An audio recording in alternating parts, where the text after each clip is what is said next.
Why is it that DoorDash can get the addresses correct and then the police, the police can't? And on top of that, when we are actively knowing we're violating other people's constitutional rights, we're just setting up the police department for a lawsuit, which then means we get taxed for their mistakes. So it's holding these government bodies accountable for their actions because the government is supposed to work for the people, not protect the institutions that they are derived from. The police officer has no repercussions. They continue on with their job for the most part, and it's the taxpayer that it costs some money to, right? And I'm a big fan and a believer that we should change qualified immunity what it is today.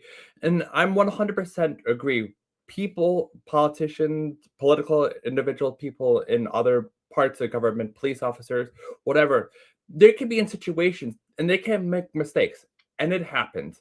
And we should not be punishing everybody who makes mistakes because something happens, you're in a quick fire situation, you made a decision.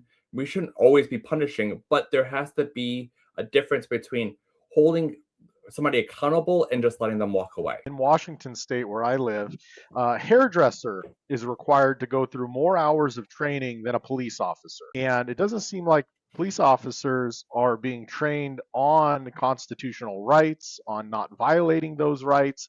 And it seems that the lack of knowledge on the police officers of the law is causing this stuff. And that's the whole point of the consent creed is to have these officers know constitutional rights, know these important items so they don't go ahead and violate it. Because anytime the county gets sued or the city gets sued, it just comes back to us. And then those departments need more money to continue operating. I know for the city of Chicago, again, I live in the city of Chicago, we just got done paying out a lawsuit for an incident that happened in 2018 when the police department did a warrant search on the wrong property looking for somebody else. They had the wrong address. The person reportedly never lived there. The person they were looking for was actually a few houses down, but somebody in the process, nobody was hurt, thankfully, but you had police barging in with their guns and everything, and it's very traumatic.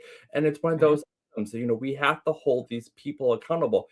There should have been no reason why we didn't have the correct address. But those people, whoever from the police department or the DA's attorney signed off on the warrant, somebody has to be held accountable because that's not okay.